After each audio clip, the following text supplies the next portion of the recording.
要想养宠没坎坷，你多看小怪得不得？作为干货视频系列的第一个视频，咱们今天聊点宏观的。去养宠物之前，你需要先了解什么？第一步不是看它好不好养，以及叫不叫唤，还有咬不咬人。拿出手机查你要养这玩意儿是不是保护动物，因为你一旦不小心养了保护动物，总有一天你会抱着警察叔叔大腿冲他喊。然后你再想看呢，就只能去动物园，而且不买票还不让进。所以说，鉴别它是不是保护动物，这个是很有必要的。当你看到它被列入濒危野生动植物种国际贸易公约后头，无论是1、2、3，恭喜你换物种养了。除此之外，有一个名录很危险。当你看到国家保护的有益的或者有重要经济科学研究价值的野生动物名录，这个我们简称3有。在这个名录里的动物，它并不是保护动物，但是严格意义上来讲，法律也是不允许养的。我们国家除了保护动物之外，绝大多数原生的动物全在这个名录里。以上主要针对像我似的养各种异宠，想养猫狗的，特别是狗，查一下你们当地城市的禁养犬名录。如果你养了当地城市的禁养犬，那么你有一天还是会抱着警察叔叔的腿对他喊。确定完不是保护动物之后的第2点，你了解一下这玩意儿咬不咬人。就比如后头这玩意儿，我之前养那只浣熊追着我脚脖子咬，现在这脚脖子还有疤，你瞅着没？这只浣熊就是我从小养的，你看这个性格是不是稳定了很多？所以说这类物种就是要从没断奶开始养。第3点，能给人造成致命威胁的不要养。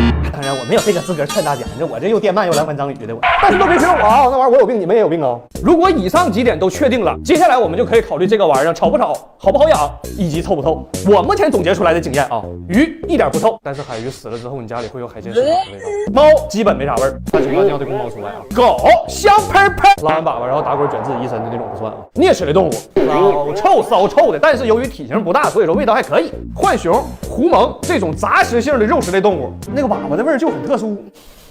就东北话讲，它有股拐子味儿。袋鼠、宠物牛、宠物羊有生沟棚味儿。不知道生沟棚啥味儿的朋友，可以去农村找个牛棚子闻一下，一模一样。干货知识还有很多，下期咱们捡具体的说。有啥问题可以评论区大家一起讨论，讨论多了我单出一期视频喽。最后，祝每一个鲜活的生命都能找到那个真心对待自己的人，无论是宠物还是人生。家里养几百只异宠，今天带大家看看我的一天究竟怎么过。每天起床后先烧一壶开水，然后去卫生间谈一场稀里哗啦的恋爱，然后洗漱。洗漱之后水也烧开了，把浣熊跟吉娃娃的狗粮泡上，从冰箱里拿2块鸡心下楼遛狗。每天早上 Timmy 都得在这喵喵叫个不停，这个门主要也是防止它上楼的。看咱改装的磁铁自动门啊，自动关，完了猫还打不开，人一推就开。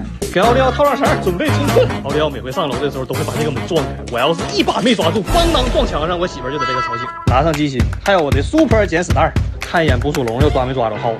尿尿给奖励，拉屎给奖励。捡完屎回家。奥利奥跟其他蝙蝠最大的区别就是他从来不追毛。家里奇形怪状动物见多了，瞅这玩意儿见怪不怪了都。擦擦狗爪。这个时候浣熊跟吉娃娃的粮也泡好了。豆豆来。我也整不明白，就这么小个玩意儿，你说吃饭怎么跟猪歘食似的呢？奥利奥的早饭是2条狗粮，每次我倒完第一勺，回头必能看见 Timmy 搁那嘎达偷吃狗粮，就主打一个得不到的狗粮在骚动。喂浣熊也是个高难度技术活，每次喂食他必在这个铁网上等着，开门就容易夹手，所以说开门的一瞬间就得伸手吸引他的注意力。但是这样做的后果就是我一手端它，一手端碗，就悬空就吃上了。完了，这个浣熊到现在我也没决定好它叫啥名字，大家能不能帮我想想起个好听点的名？感谢。趁浣熊吃东西的时候，接下来喂袋鼠和狐獴。钢镚现在贼好抱人，喂一回水，左胳膊上多10个血道子，再喂一遍食儿，哎，又多10个血道子。我这一天真是千刀万剐呀我呀！完了，这个门就不关了，白天他乐意出来跑，就满屋跑一跑。喂狐獴那就温和多了，主打一个无他为首鼠耳。哟，吃饱了就勾引人啊！仙人跳。一般这个时候我媳妇儿就醒了，她会给我冲一杯爱的拿铁当做早餐。喝完咖啡之后就进入了剪视频的工作时间。当天如果没有视频，我会选择出去钓会儿鱼。中午再去遛一遍奥利奥，这回你随便创吧，反正我媳妇儿已经醒了。回来之后继续工作，直到晚上。晚餐是东北大盒饭。吃过饭之后就要开始动物们的晚餐伙食。晚上的伙食标准跟白天不太一样。准备，走你！搞定。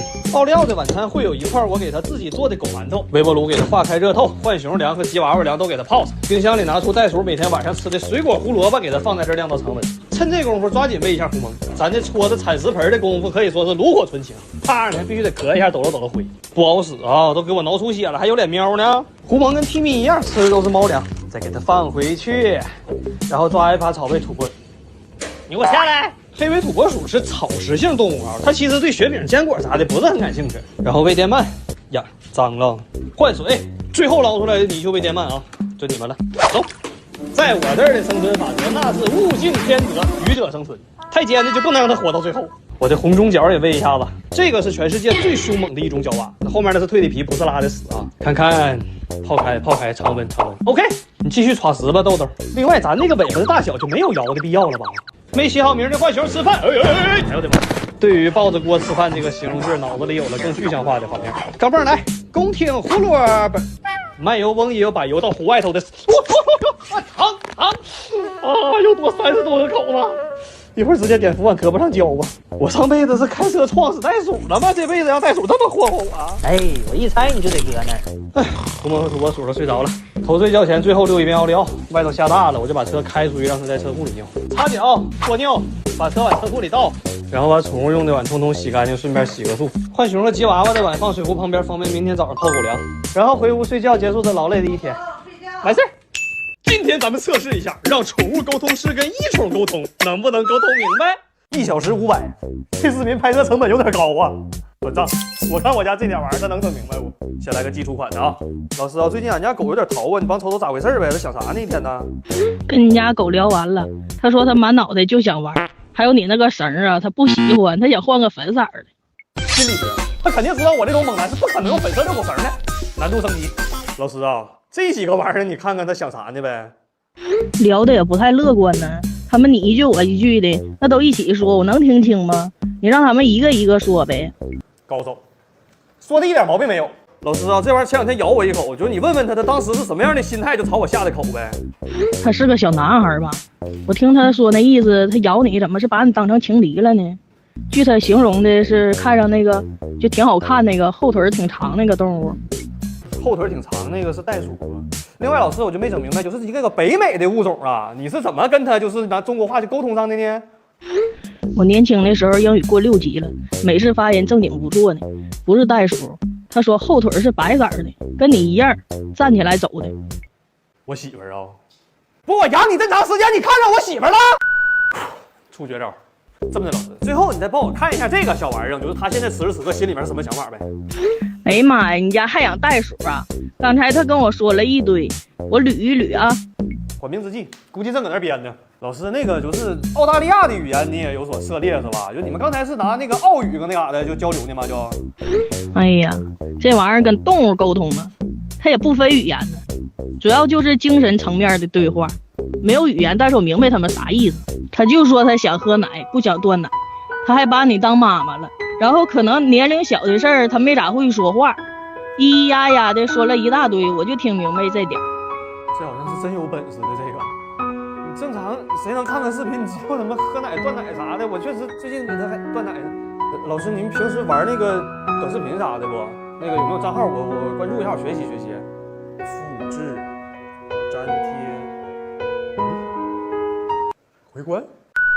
我叫王小怪，养了一只发育停滞的袋鼠，不仅在该断奶的年纪没有断奶，甚至它还不会跳。这个行为甚至一度让很多粉丝认为它就是个大灰耗子。身为一个宠物博主，我拿人格担保啊，这真的是个袋鼠，不是大灰耗子。你们瞅这脸，这耳朵，这牙，哪里长得像大？我刚才那人格担保那句话能不能收回？就在我内心已经接受它是一个因为发育停滞而不会跳的大灰耗子的时候，监控下的一幕却又让我世界观彻底崩塌。当时我喂钢镚吃完奶之后，把它放地下溜达，接着我就去喂的狐獴和浣熊，然后我抓了一把干草喂土拨鼠，又捞了一条泥鳅喂电鳗，然后抱着胳膊我欣赏了一会儿，欣赏完之后我突然发现袋鼠没了，然后我就开始找，一直找，360度旋风无死角的找，就是找不着。然后我突然意识到监控的存在，就打开了监控，看见了这一幕。哎，你不是不会蹦吗？我说，当我面装秀，你背后蹦的挺欢呐。来，有能耐当我面蹦。这么熟练吗？有一种老父亲看着孩子学会走路的感觉。另外，上一个视频我给袋鼠种的仙草彻底发芽失败，还有粉丝说发的芽根本就不是提莫西草，于是我又重新买了提莫西草、紫花苜蓿和黑麦草的种子。这回咱们换浅种法。卖我桶的大姐真实惠啊！蚯蚓肥土里真的有蚯蚓哎。这次我听取粉丝的意见，在草籽上面薄薄的撒一层土，然后坐等发芽。这回要是再种失败，刚才土里那蚯蚓抠出来我吃了。我说的，各位可曾听闻涉水鱼？今儿整了几个扔公司鱼缸里，这玩意儿捕猎的时候能把那唾沫星子喷的是又远又准。至于我这几条嘛，胳膊举的是又酸又疼。卖鱼的没骗我，他家鱼素质真高，从来不随便吐口水。吐了，是不是吐了？哎呀妈呀！我人生头一回因为吐口水而兴高采烈，我也就这点出息了。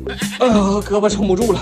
啊，对了，幽灵火箭和黄金猫没死啊，让我拿公司鱼缸里来了。这有我在了，公司办公室里没点鱼能行吗？这小老板凳一坐，小鱼缸一抽，小腿一支，俩字儿得劲儿。另外，我家里这个3米的大鲨鱼缸也拆除了。就想想以前养鲨鱼的时候，真的，一进地下室那股男人的浪漫扑面而来。后来的事儿你们都知道了，出趟门一条鲨鱼吐，一缸全死了。